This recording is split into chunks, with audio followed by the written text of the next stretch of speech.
Well, hello everyone again, and welcome to Blogging Theology. Today I am delighted to talk to Daniel Haqiqatjou. You are most welcome, Daniel.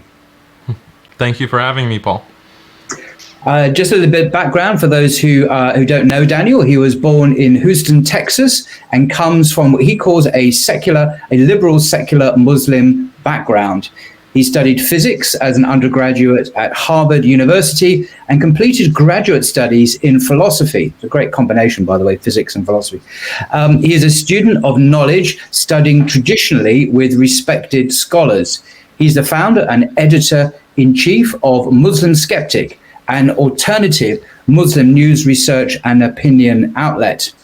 He's also the founder of Al-Asna Institute and writes and lectures on contemporary issues surrounding Muslims and modernity over the past 10 years, and has spoken at universities and mosques around the world. I recently read his fascinating new book, here it is, The Modernist Menace to Islam, a Muslim critique of modern isms, which is an uncompromising critique of contemporary ideologies, ranging from feminism to secularism to atheism. Daniel is very popular with many Muslims for his confident, no-nonsense defense of traditional Islam and his refutations of many aspects of the zeitgeist, which he believes threaten Muslim faith. Now, his book, The Modernist Menace to Islam, covers many subjects, but can we perhaps begin by looking at your views on feminism, which take up a big chunk of your book, actually? You mention in your book that at Harvard, you considered yourself a feminist because of the damage done by domestic abuse against women. Now you see feminism as not only a problem, but as a pathway to apostasy. Could you explain what happened? Well, I realized that, let me just start by saying Bismillah, Alhamdulillah, Salatu Wassalam ala Rasulillah. I realized that Islam, first of all, is a patriarchal religion. Islam is patriarchal at its core.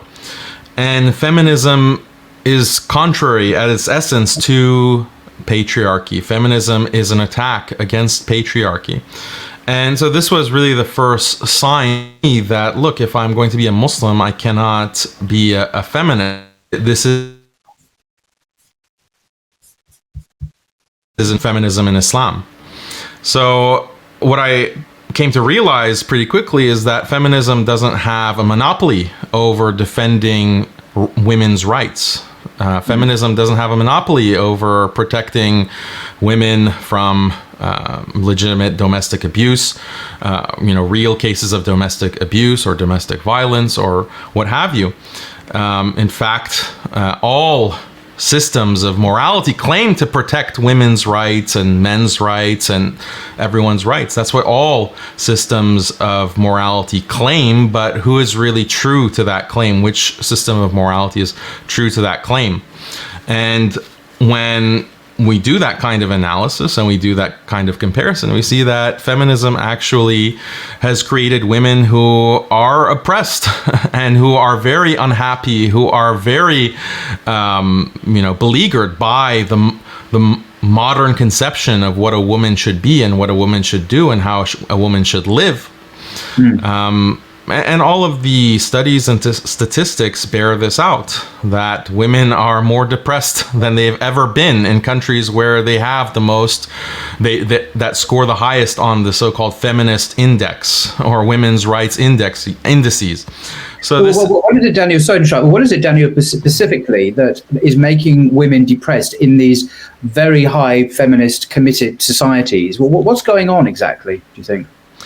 Well, the scientific research hasn't come to definitive conclusions because it's a highly politicized topic, right, that goes contrary to the zeitgeist, as you said, the Western modernist zeitgeist. But as Muslims, I think we can see, like when I look at my own family and I look to women in previous generations, such as my grandmothers, my grandmothers, my great-grandmothers, the way that they lived their lives and the stories I hear about how they were living, granted, this is anecdotal, but they were living very simple lives, surrounded by loved ones, taken care of by their husbands and their male family, taking care of children, and being in these very supportive, loving households.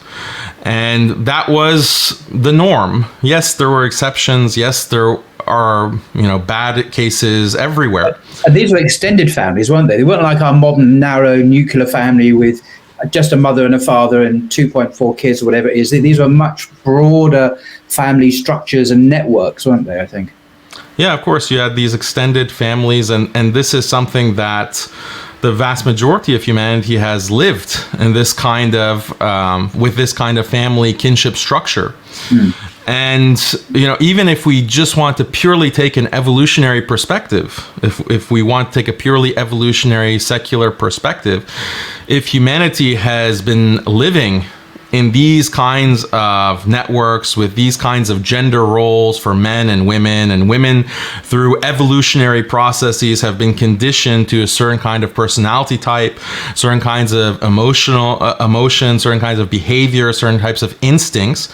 And then suddenly within the past 100 years, say, or 50 years, take them to a completely different mode of life, form of life, then don't you think that that's going to have a big psychological impact and arguably a destructive one?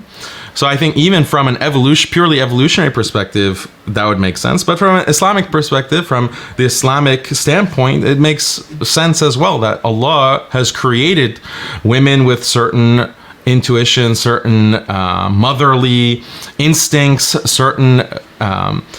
certain need to have children, a biological need to have children and nurture children and family, to be a supportive wife, to be taken care of by a strong husband who loves her and takes care of her. And this is something that the modern world denies. It fundamentally denies you can say nature, or you can say it fundamentally denies the way that the Creator has created women and men. Yeah, I mean, there's a fascinating article by Khalid, who I believe is your wife, actually, where she wrote an incredibly articulate and hard-hitting piece about the myth, or the lie, as she calls it, that women are told that they can have it all. Women can have it all. So they can have a career, they can have highly successful jobs, and they can have a family, and they can have children, they can have everything. And she's saying this is a lie because obviously common sense would suggest one can't have it all. But this results in this kind of existential crisis that leads to depression and unhappiness that you allude to.Uld that be a key factor, do you think, in what you're describing? Yeah, why are these goals that women should have, to be, a C-level executive at a Fortune 500 company? And, why should that be a goal for women? Why should that be a goal for men? I mean, we should ask these fundamental questions about the meaning of life and how we should spend the limited time we have in this dunya, on this earth.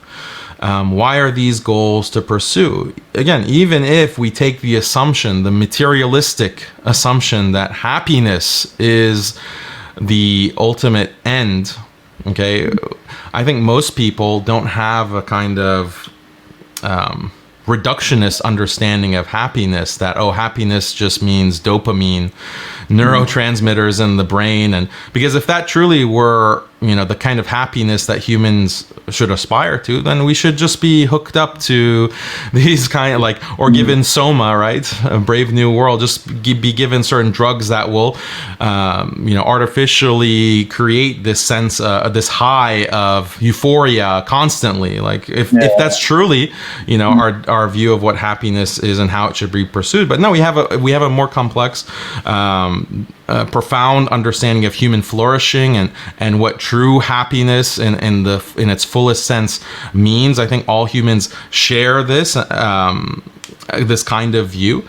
And if that's the case, then why would maximizing our income at all costs, no matter what, why would that lead to that kind of happiness? Why would becoming a C-level executive for a Fortune 500 company, or becoming the most renowned academic in the university system, but you had to sacrifice all meaningful human connection. And really, I mean, this is, again, a scientific fact, and it's also a metaphysical truth that the deepest connections that we have as human beings are with blood, with kin. And, we can obviously make connections, deep, profound connections with others who are not kin, but you cannot take a human being and break him off of all family ties and expect that he will be in his best state psychologically, even though we all know family members can be difficult. But that's also the benefit of having extended family, because if you have trouble with one or two family members, you still have an entire network, a support system to be able to live happily with and support. So you've mentioned the difficulties that this whole the feminist thrust presents to women in terms of having it all, and that being a myth. But you also did mention that feminism is a pathway to apostasy, and in your book you do outline several stages. It doesn't start off with apostasy, far from it. That's the end stage. I think it's stage 5 or something, where after a series of struggling with the text and the hadith and the ulama and the scholarly rulings over the centuries, ultimately the Muslim feminist, as you understand them, will end up apostatizing. What is this final end stage? Why do some women anyway apostatize from Islam? Well, they that's not their conscious goal, or they don't necessarily consciously see it happening. It's just something that they fall into because of what feminism commits them to intellectually and emotionally.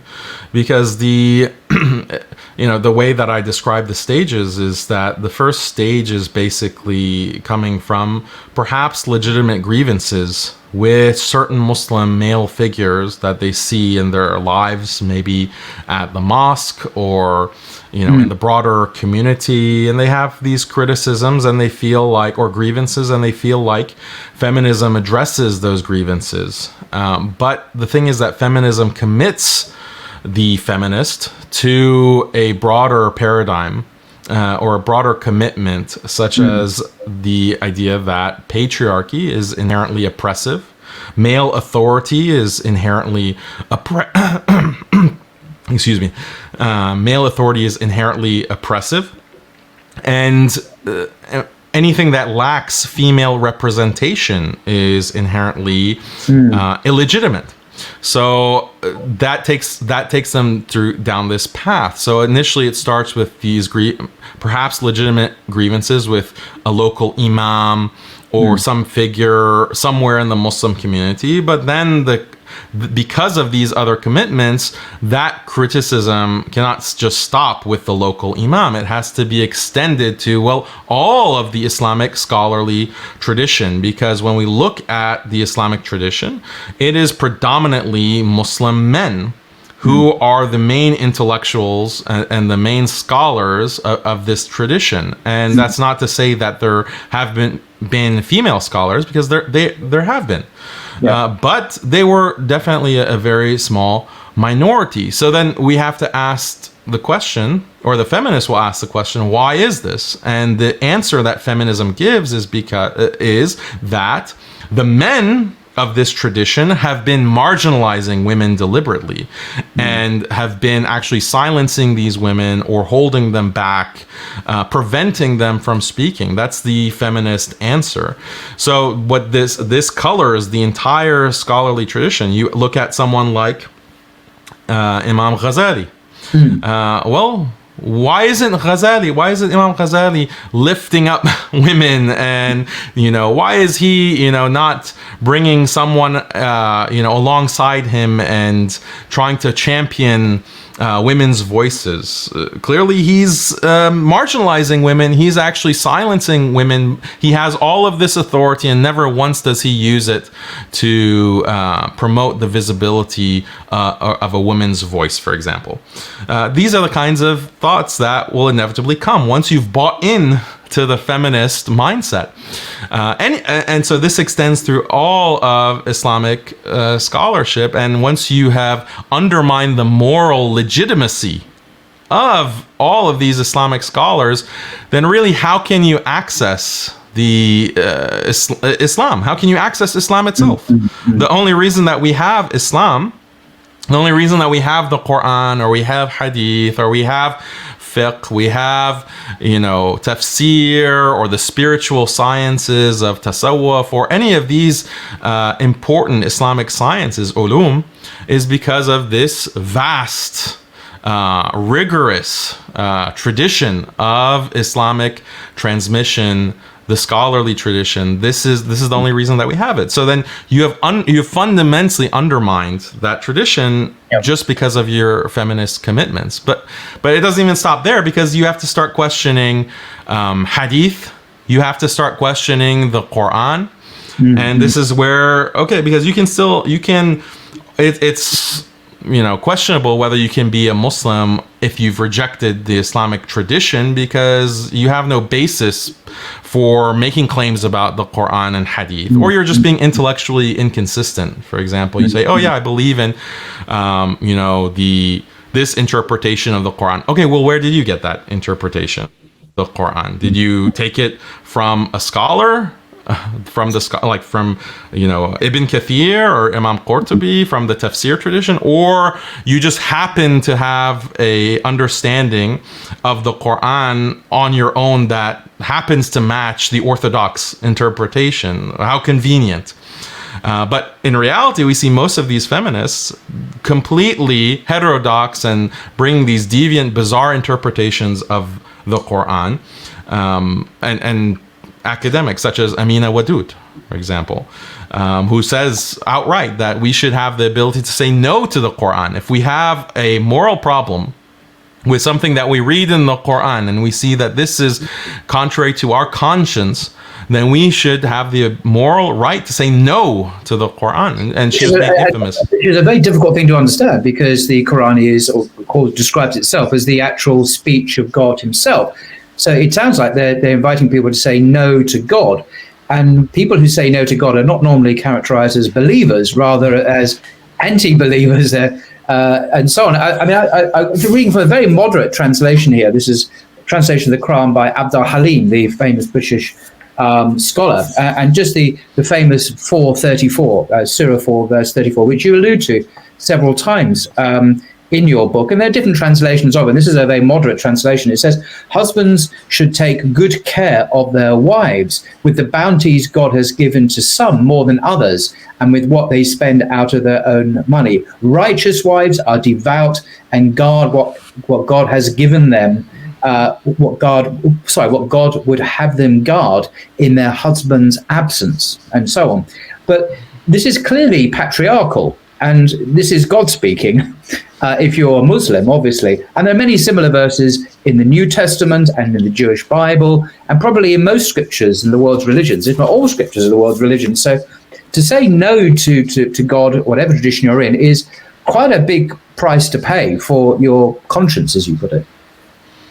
Yeah, this is actually the nature of feminism. From the first wave of feminism, activists like Elizabeth Cady Stanton, for example, or Susan B. Anthony, they were very rabidly anti-religious. And they identified, this is the main support behind patriarchy as a concept within society is religion. And so they understood very well their project to attack the church and to attack the Bible. They even wrote, the Women's Bible as a kind of act of defiance against the church. And we're talking about the 19th century. Imagine someone like a Muslim today. We can complain about Amina Wadud saying no to the Quran, but to her credit, she hasn't written a woman's Quran. Right? So these are the type of people that Muslim feminists hold in high regard as the founders of the feminist movement, and it's anti-religion from its very beginning. So it seems to me, and people do this, they do not just on this issue, but on the issue of the homosexuality issue and so on. They can say about the Bible, the Apostle Paul in Romans chapter 1 or 1 Corinthians 6:9, he didn't really understand modern understandings of homosexuality. And therefore, he said it's strictly cultural, it's irrelevant. We leave it 2,000 years ago. But you're talking about the Quran, which every syllable claims to be from God. You can't say that God didn't understand. He is eternally present. He understands everything. And this is his final commandment, his final word to mankind from a Muslim point of view. So you can't make that hermeneutical move. You're simply not open to one, I don't think, Islamically anyway. Yeah, I completely agree. The Qur'an is setting a moral standard from the time of the Prophet sallallahu alaihi wasallam till the end of time. And if you're going to have a moral objection, that's going to create problems for your faith. Okay, well that's very, very interesting. Thank you for that. Perhaps moving on now to there are many gems actually in this book. If people get it, it's full of very robust refutations of the contemporary zeitgeist. And there's just a little section here on page 18, if I may just read it to viewers, just so they get a flavour of Daniel's book. And apparently a not particularly gripping headline. It says, the unintended implications of atheism. But I thought it was rather clever. He writes, materialists, naturalists, and atheists have a long history of denying the existence of things that do not fit into their very narrow, limited conception of existence. God is always number one on their list of targets for denial. But what the public does not realize, and atheists do not publicize, is that their naturalistic materialist philosophy requires the denial of much more than God. And this is where it gets interesting, I think. They do not want the public at large to be aware of this, because then the people will wake up and see what a silly picture of the world these philosophers, or these philosophies rather, commit one to. For example, the strict scientific empiricism required by the new atheists, the idea that the only things that exist are those observable and detectable by science, also requires denying the existence of the mind, and certainly the minds of others. Science has not detected the mind. Only electrical signals in the brain can be detected, but that is not the same thing as the mind, Daniel writes. Have you ever seen someone else's mind? It's a test we can all do. Have you experienced their inner thoughts? Have you felt their emotions? No. All we can see is external behavior. The internal mind of others is inaccessible to our perceptual faculties. So does that mean that we disbelieve that others possess consciousnesses like our own? If we consistently apply the standards of scientific empiricism used by atheists, that would be the inescapable conclusion. Doing so is preposterous, which is why we reject scientific empiricism and the simple-minded atheism that relies on it, end quote. So that's a typical bit of prose there from Daniel in his book. Lots of punchy arguments there. So I'll leave that for you. But is there anything you want to add to that? I mean, is it really the case we can't see people's minds. We can't know what people think. But is there no way of gauging what the contents of someone's mind is? Are we really that in the dark about consciousness? Well, this is a common point that's made that's related to what's called the hard problem of consciousness. But basically, our thoughts and our feelings are things that are only accessible to us, and it's completely opaque to anyone outside of us. And so what scientists or neurobiologists can do is they can associate certain kind of signals, whether it's electrical signals or hormone signals, neurotransmitters, with certain emotions, or certain parts of the brain are lighting up in their scans. But that feeling, like what is this person feeling, or what's called the phenomenology of it, cannot be, by its nature, by definition, cannot be experienced by anyone else. Does that mean it does not exist? Right. And there are many things that are non-empirical and non-perceptible that we completely take for granted, and we have no problem accepting. For example, the past. The past, how can we know that our memories of what has happened in the past haven't just been implanted? And this is actually what one of the professors at Harvard in his classes, he would begin the class by saying, well, how can anyone prove to me that we didn't just pop into existence 5 minutes ago, and all of our memories of the past also, our brains came loaded with that kind of false information? Can you prove to me that that's not the case? Can you point to anything empirical that would disprove that? No, you can't point to anything empirical because of the way that I've defined the problem. Those have also been just created 5 minutes ago. Yeah, this is Cartesian skepticism. This is René Descartes' methodology of systematic methodological doubt. But then he said, well, I don't doubt that I'm doubting. Cogito ergo sum.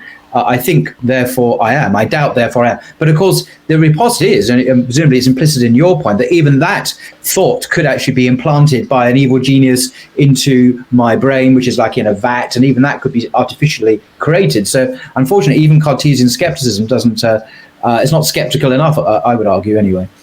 Well, yeah, so this is the Cartesian skepticism is one mode of skepticism in Western philosophy. The other more influential form of skepticism that has been adopted by atheists is Humean skepticism from David Hume.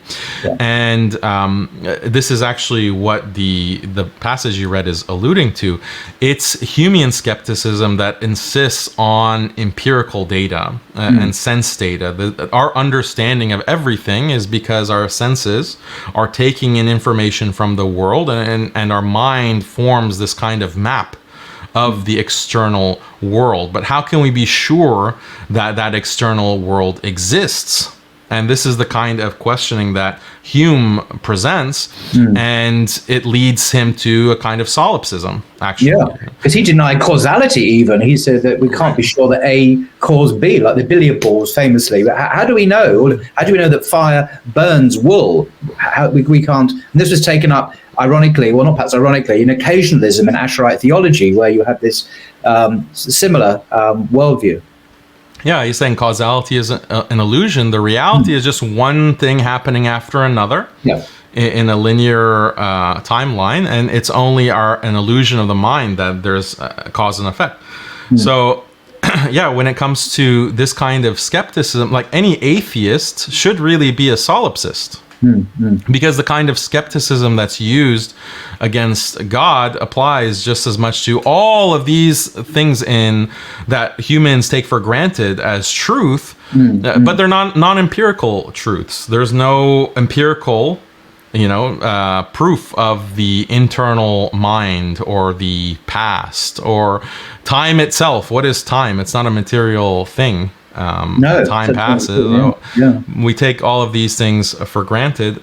But so if you look at some debates that atheists have, some of the top atheist public intellectuals, there is one person, Matt Dillahunty. Have you heard of this guy?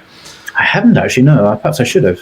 Yeah, he's American, and he is probably the most well-known YouTube atheist, but he often engages with people like Sam Harris and Richard Dawkins. I've heard of Sam Harris and Dawkins, yeah. Yeah, he's like one level below them in terms of his notoriety. But he was actually pressed, or he's often pressed by Christians on these kinds of issues, and ultimately he has to concede that, I really can't refute solipsism. I can't deny that I'm not a solipsist, despite myself. So they can't just come out and be card-carrying solipsists because it's so absurd to most people. It's self-refuting, isn't it? Because you can't say anything meaningful. If I am the only reality, I should say, because I can only speak about myself as a solipsist. But what do you think about? I mean, this is slightly changing, going away from your book, but Ibn Taymiyyah's response to this kind of radical skepticism, which is to completely reframe the whole issue, strikes me as rather compelling, saying, well, we can't say anything about external reality if we go down the radical skeptic road. So we need to, rooted in our fitra, our understanding of causality and so on, God is a fundamental of that reality. And without God, we can't have anything. No perception, nothing intelligible can be said about reality whatsoever. So, there are some things that are just given that we have to work with and accept, and that we can't go behind them, if I've understood Ibn Taymiyyah correctly. Yeah, I understand him and those who argue in this kind of Taymiyyan line as making a sort of transcendental argument. And it's what I mean by transcendental argument, because this is an argument that's also picked up in the Western tradition by people like Immanuel Kant. And others, but basically the idea of a transcendental argument as a response to the kind of skepticism that Hume has is that by virtue of speaking or thinking about these issues, that has to presuppose a reality. Exactly. And so you cannot doubt. It would be the kind of contradiction as analogous to saying this sentence is false. Right. So that kind of performative contradiction. So this is, I think, a very interesting and sophisticated argument against Humean skepticism. I think it's a defeater of Humean skepticism, and that's the way that I read Ibn Taymiyyah when he's discussing the fitrah. Okay, moving on then. As someone who's studied physics at Harvard, what do you think is the best evidence for the existence of God, the creator of the heavens and the earth? Well, I find a lot of the arguments to be intuitive and to carry a lot of intuitive weight. I think that human beings are natural theists. This is actually the statement of many psychologists today, that they say that humans are naturally theistic and that we are born as theists, believing in a creator God. And they do studies of children. And I did an actual episode of this series on my YouTube channel, Genius of Islam. And there's the second episode of this series is dedicated to atheism. And so I cite different academics in that, non-Muslim academics in that, where they acknowledge that when we look and we asked children at a young age, who created, a car, who created a house, who created, a building, children will say, well, these are all man-made things. But when they ask the children, okay, who created this mountain? Who created this ocean? Who created the sky? Children will say, oh, God created that. And these children are not necessarily in theistic cultures. So Japanese children were asked this question, and what's fascinating is that Shinto religion doesn't have a concept of a creator God. Like that concept is absent in their religion. So you can't say they were socialized to give this kind of response. Olivera Petrovich is the researcher. She's an Oxford researcher, and she wrote a paper and then a book about this. And so there are many kinds of arguments. I think there's the cosmological argument, the contingency argument. I prefer, what I find very compelling to me, and I guess Ibn Taymiyyah, rahimahullah, would also agree with me, is that what's called the design argument. Yes. So when I look at into the world and I see the complexity and the beauty and the grandeur, the sublime nature of the world around me, and I reflect on the human body or the human cell and the complexity. I can't, it's not like I'm doing a kind of a deduction in my mind that, things are complex, therefore God exists. Rather, I just see that this is a creation of God. I just experience it as this is from God. And so I think there can be many compelling arguments, deductive arguments, inductive arguments, abductive argument to the best explanation, arguments that can be given to establish the existence of God. But I think ultimately what drives the compellingness of all of these arguments are deep intuitions that we have, which is the fitrah. But if you don't want to accept, if a non-Muslim doesn't want to accept the idea of fitrah, just look at all the research that shows that children are born with this kind of understanding of the world, that it's that's been created. There's research that's been done at Harvard University, Malta, and in Oxford. by academics, not religious people, psychologists and others, investigating the question of children's belief. And it seems to be universal, as you say. Every culture, every civilization throughout history, as far as we can see, bears witness to this belief. And it doesn't seem to depend on a particular religious context. Shintoism, as you say, is not a theistic religion, and the Quran itself endlessly reiterates the signs, the ayat, of God's power, of His majesty, of His creative ability in creation. So, that's very good. Thank you. If we can just shift gear a little bit here, perhaps to another subject that you're very passionate about. And I'm in France, and they're passionate about it here too, and that is secularism. We have a religion in France. It's the official religion of the French Republic, and it's called secularism, laïcité in French. You don't like secularism very much, so it's an understatement of the hour. What's wrong with secularism, Daniel? Where can I start? How much time do we have? Okay. Yeah. So. Secularism is, I mean, from any kind of believing perspective or standpoint, secularism is completely anti-religion. Obviously, the deeper point is that it's a human, because remember that if, as we claim, human beings are theistic inherently, naturally, you have a system that is taking God completely out of the public sphere and saying that God has no relevance to the way that we ultimately organize our lives and the way that we ultimately run our society. So this should be understood as an anti-human ideology, an ideology that is actually going to destroy humanity. And this is, I think, what we are seeing. I think secularism is destroying humanity, and this is what I argue in the book and in many places. But a lot of, as a sign of the fact that this is happening, take these universal human values that Muslims share with non-Muslims, like the value of marriage. You know, we all value the idea of marriage, love between people. Let's just say love. You know, and forming these kinds of romantic relations between people of the opposite gender.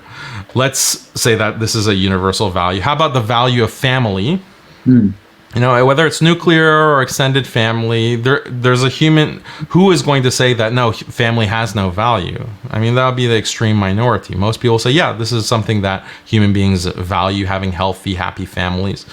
What about community, communal bonds, and human beings naturally form groups? And that is, you know, in the modern world, because of how much secularism and modernity has destroyed these kinds of relations. Nowadays, people congregate around these artificial relations, like what sports team do you love? Like, let's rally around Manchester United or Liverpool or what, and they get very aggressive around their team, but they have these kinds of deep bonds with their fellow fans around sports, for example, or I don't know, Star Wars or Harry Potter or whatever.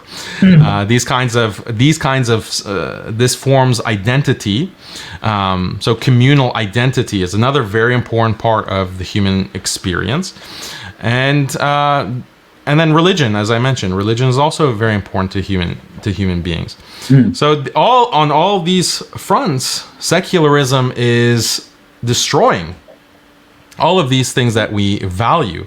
The pair bonding and romantic bonding, marriage, and also long-term committed relationships have gone off a cliff. How I didn't quite catch that. How is secularism directly attacking or undermining family or love, marriage, and so on, in the way you're describing? What's the causality there? So secularism is, again, part of secularism is liberalism. So whenever I write or I discuss secularism, I pair it and I say that we have liberal secularism. Okay. And liberal secularism is based on this philosophy that we have to maximize individual liberty and we have to maximize equality. And that cannot be done, according to a secularist, if the law of the land is based on a particular religion. So these things go hand in hand, and they're synonymous in many ways. But when you are prioritizing individual liberty, then this is going to create a lot of problems in these other domains of life. Why? Because if your marriage, for example, requires you to sacrifice your individual preferences, marriage requires you to sometimes say, okay, this is what I would prefer, this would give me the most gratification, instant gratification, but I have to put that aside for the sake of this marriage, this institution. That is a cost that the liberal secular world order is constantly conditioning us to avoid making those kinds of sacrifices. And you see this online. I mean, social media is replete with these men and women who will admit, like, oh, I'm just so tired of my relationship. This guy is holding me back. My wife is holding me back. I'm tired of it. I need to pursue my own dreams. I need to pursue my own life, my own interests. So there's this constant drive to prioritize your own interests and your own dreams and your own career that puts marriage on the back burner. Right. So that's marriage. What about family? Family, look at the kinds of lives that people are living. Individualistic lives where why should I care about my parents? Why should I care about my aunts and uncles? They're irrelevant. This is something that is not relevant to me pursuing my life goals. In fact, I'm going to move to the other side of the world for a job, even though it means I won't see any family member for maybe months or years at a time. That's fine. Like, this is the kind of, there's not even a second thought about that in the modern mind. Like, yeah, of course. And if someone were to say that, actually, no, I prefer to stay in my hometown because I want to be closer to my family, that's seen as something weird. That's seen as something quite unusual. Oh, really? You want? Okay, that's interesting choice that you're making. You're sacrificing your career for family. So these are what's happening now, is that all of these important human bonds and human ties are being dissolved. And there are all kinds of statistics that show how much marriage, family, communal bonds, all of these are suffering to such a huge extent, and religious belief, because of this liberal secular world order that is being imposed everywhere. Well, this really makes very acute, though, the position of Muslims, and not just Muslims. There are some traditionalist Catholics, perhaps, maybe some traditionalist evangelicals, ultra-Orthodox Jews as well, but particularly Muslims, due to the sheer number of Muslims in the world, of course, is that if Muslims are at odds with the liberal secular order, with the American Republic, with the French Republic, and with Britain as well, because it's more or less the same thing, even though there is a monarchy, then they could be perceived then as out of touch with the social order. So what is the role of Muslims in these countries? And if they reject the prevailing social order, lock, stock and barrel, then they are suggesting the alternative, which is whatever, an Islamically run, or a society that is run in accord with the divine law, understood as Sharia or Halakha or Christian law, whatever that may be. So what I'm trying to say is that the Muslims and these other groups are then perceived as dissidents, as radicals, as revolutionaries, as counter-revolutionaries. It's not just like just a view to have. It has repercussions politically, does it not? In terms of stigma, in terms of labeling, subversive, dangerous, whatever. So, and this is quite a risky, in today's world, that's quite a risky position to take, is it not? In the United States, in France, Germany, Britain, the one could be labeled certain bad words by the authorities, by the state, by the police, by the media. So that this is not just an intellectual game, and I'm not suggesting you are saying it's a game, but it's much more than that. It affects how we're perceived by our peers, by the state itself. is it not? Well, yeah, of course. I think that the way that you've described it is exactly the way that these liberal state authorities understand it. And this is why they spend so much resources to crush any kind of dissent against the liberal order.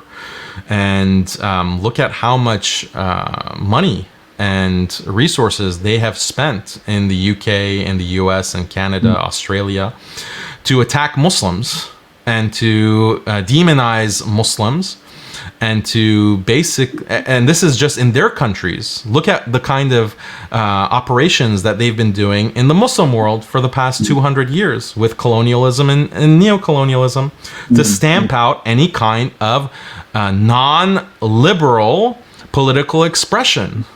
This is the most brutal type of crackdown is on Muslims, because Muslims are the only ones who have not basically compromised on liberalism and secularism. And we've been insistent that no, because we recognize what is at stake.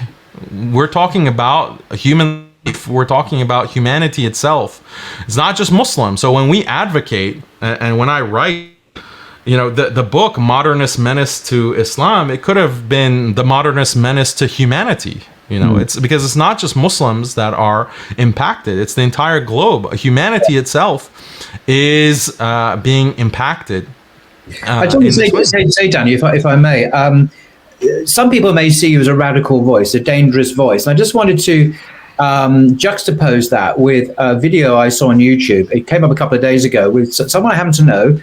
He's variously known as Dr. Tim Winter at the University of Cambridge, a very mild-mannered professor, a Sufi. He's a convert to Islam. He's also called Sheikh Abdul Hakim Murad. As I say, he's a Muslim. I mention him because he is a very moderate figure, but on a recent video, he had a discussion, much like we're having on YouTube, it's there now. He publicly criticized what's called the Prevent program in the UK. This is labeled as a government or police program that is ostensibly protecting the public, preventing terrorism, extremism. But he was criticizing the chilling effect that this has had on the Muslim community in just speaking out on everyday issues. And this is him saying this. And I know Tim, Abdul Hakim Murad, he is not someone given to speaking out, really isn't, on these kind of things. He is a very mild figure. And for Tim, Abdul Hakim Murad, to speak out publicly like this shows the level of frustration at every level. And he was saying, look, this program, this state program, Muslims feel targeted by it, and they feel they can't speak out on certain issues. Now, he didn't say what the issues were, but I can tell you what they are because I happen to know what they are. They are Muslims can't speak out about Palestine. They can't speak out against Zionism. Why? Because it's anti-Semitism, so-called, allegedly. And they can't speak out on LGBTQ issues very often because they'll be perceived as haters, whatever. So the whole discourse on many controversial issues has been shut down. So it's not just Daniel. I just want to let viewers know it is a wide range of Islamic intellectual content. It is being affected by this liberal authoritarianism, both in Britain, and I know it happens in France and elsewhere, and possibly in America too. So it's a serious problem across the board, I think. Yeah, and this kind of censorship and these kinds of programs, like you mentioned, Prevent. In the US is called CVE, Countering Violent Extremism. Okay. These programs are expanding rapidly. Like Muslims were the first targets of these programs. Now it's expanding. Basically, anyone who has a conservative view on any of these issues, whether it's LGBT, whether it's immigration, whether it's any of these kinds of issues, if you have a conservative view, or even women's issues, then you're considered a violent threat, and you will be surveilled. You will possibly be detained. You'll possibly end up on a no-fly list. Your bank accounts can be seized or frozen. All of these kinds of things. It's more than just chilling free speech. People are being thrown in prison. And if you are in the Muslim world, you could be assassinated. You could end up, being disappeared into some cave somewhere or some black site. All of this has been used.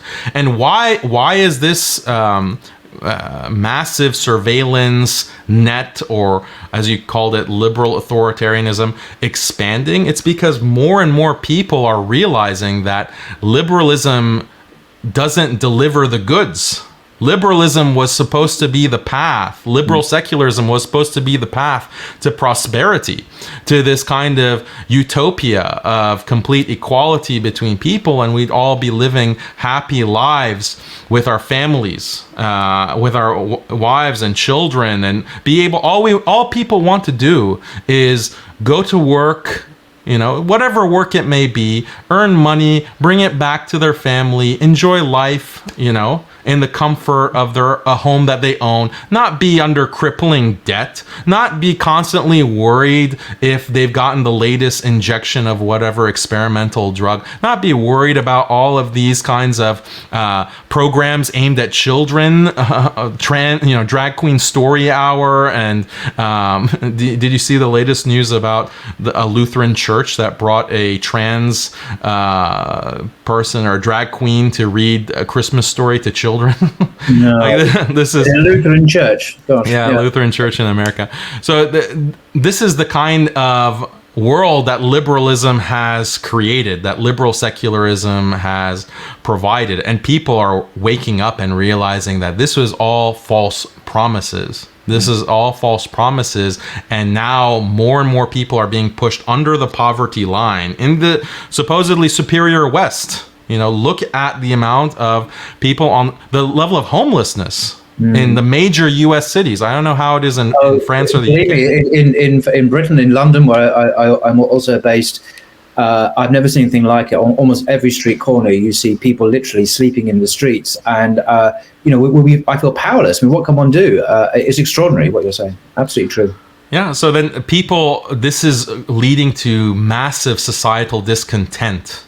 And that is a volatile situation. And so the liberal state has to crack down, basically, and to maintain its power. And so it's going to get increasingly violent. It's going to get increasingly brutal. And the thing that distinguishes our time from points in history is that now they have the technology to actually put up a very good against a population where 90% of people are dissatisfied and want to overturn the power structure. Now there are technological ways, either we're at that point or just to be about that point where it's going to be impossible to change anything. Unlike in the past. In the past, if there was enough societal discontent and enough people got into the streets, you could overthrow the ruling authority. But we're reaching a point because of technology where there's not going to be any kind of popular uprising that can be successful because of the technocratic state. Gosh, that's gloomy. Yeah. This is my life, Paul. This is my life. But surely it's not the whole story, Daniel. I'm not being flippant here. I mean this seriously. If the Quran teaches me anything, it's that God is in control. God is the Lord of history, and that nothing happens apart from his will or agreement and so on. So from a Muslim point of view, and also from a traditional theist view more generally, from the Abrahamic faith, surely there's more to this bad news than just the crumminess of our situation. That God is, however bad things are, the Lord of history is the Lord of history. Is that not the case? Yes, I don't think that we should ever lose hope. And there's the famous statement of the Prophet sallallahu alaihi wasallam, peace be upon him, where he says that if you are in the middle of planting a tree or planting a sapling, and the day of judgment comes, or basically the apocalypse descends, at that moment, just continue to plant the tree. So even in that moment, you're literally seeing the apocalypse with your own eyes, the advent of the end in front of you, but you're in the middle of planting a tree. Well, you'll never see the fruit of that tree. The end is already nigh. But the Prophet, peace be upon him, says, no, continue to do your work. So this is, I think, very relevant to our times. But when we look at Islamic eschatology, and what Muslims and the world is going to face, it is very gloomy. It's not a positive in many aspects. There are going to be major fitan, or like these kind. I think you did a recent video on fitan or fitna, right? Fitna, yeah, absolutely. Yeah, so this is some of the most difficult and trying fitnas are going to befall Muslims towards the end of the time. Are we at the end of times now? Like, are those major calamities going to befall now, or do we still have some time left? Only God knows. Allahu A'lam.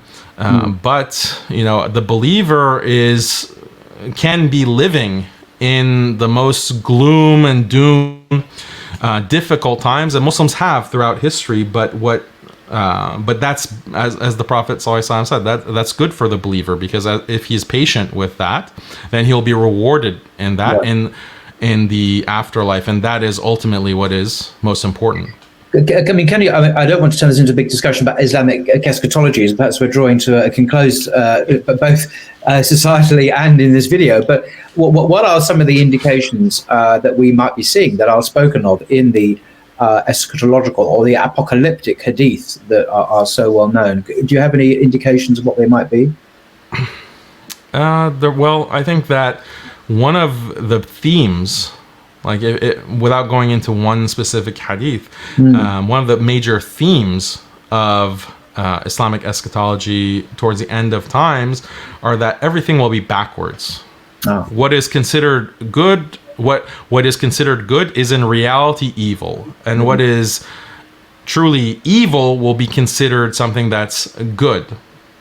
So there, basically, it's a time of delusions, and it's a time of deception. And people, for example, the most trustworthy person will be seen as a liar, and the biggest liar will be seen as trustworthy. And also, when it comes to gender roles, masculinity will be turned into femininity, and vice versa. So this is, I think, we haven't seen any time period like we are. Our time period now is categorically different than anything that we've seen in history, and these are the kinds of signs that I notice, and makes me feel like we're getting close to some kind of final point. Okay. Well, that's very helpful. Thank you for that. Well, in conclusion, then, Daniel, is there anything you'd just like to share with us as viewers before we close? Yeah. So I think that just to give more of a sense of where this book is coming from, to make it like a more personal. So in terms of my background, I'm Persian. So actually, Iran, obviously Muslim country, has been Muslim for centuries. And I come from a long line of religious scholars, basically, and imams. So like on my mother's side, my great-grandfather, he was like a mullah, or in Farsi it's called akhund. It's a pejorative term now. Because Iran has become so secularized, the people have become so secularized that now it's a pejorative term. And then on my father's side, great-grandfather, he was a qadi, a judge. Right. And that's where my name comes from, Haqiqatjou, because haqiqat means truth in Arabic, haqiqat, and Jew means seeker.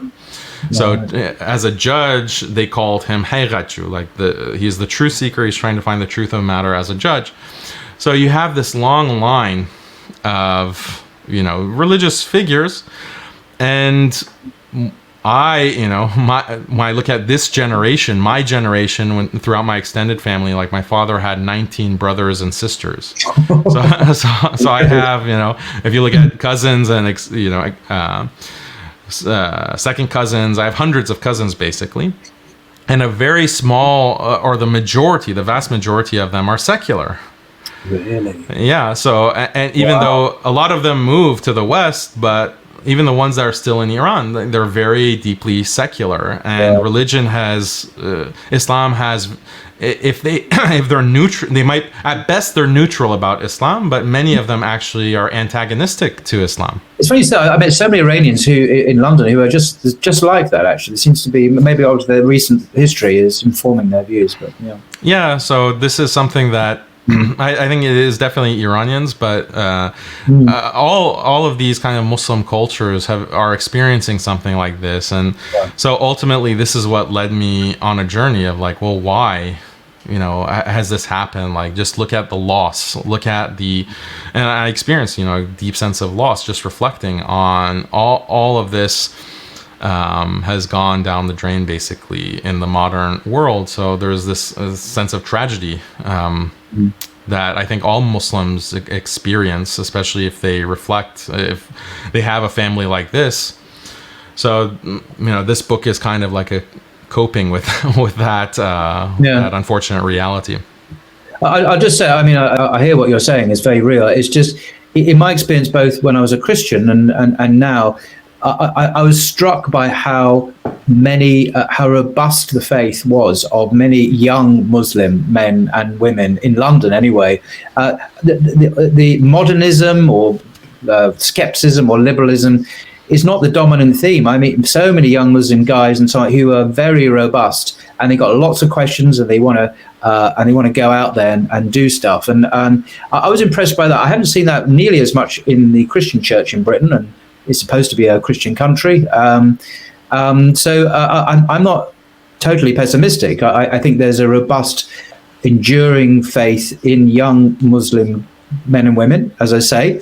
It could just be my experience, but I'm optimistic, actually, for the future, although all these realities that you outline are very real, having said that. So that's just my subjective impression. It's this kind of hegemony that is affecting everyone, and so I think there are pockets of resistance, and we just should it's just the ideological and intellectual resistance. I think we should be concerned about other people, even non-Muslims, to call them and show them that, look, all of this kind of modern malaise, you're suffering from it, you're a victim of it, we're all victims of it, and Islam is providing a solution to that. At least recognize the problem. This is why I would say to Muslims, like, at least non-Muslims, at least acknowledge that there is a problem in the world today, and that life, and on any objective standard, human life is becoming worse. At least acknowledge that, and then we can talk about possible solutions. If you want to talk about Christianity, if you want to talk about Jewish law or whatever, we can have that debate at some point, but at least acknowledge that all is not right. This is serious, what is happening to everyone. Okay, that's great. Well, thank you very much, Daniel, for your time. It's an incredible experience hearing your views, and I'll link to the book beneath. And everyone, please do leave your comments in the comment section below. And thank you once again, Daniel, for all your time. Really appreciate it. Thank you, Paul. Till next time. Thank you.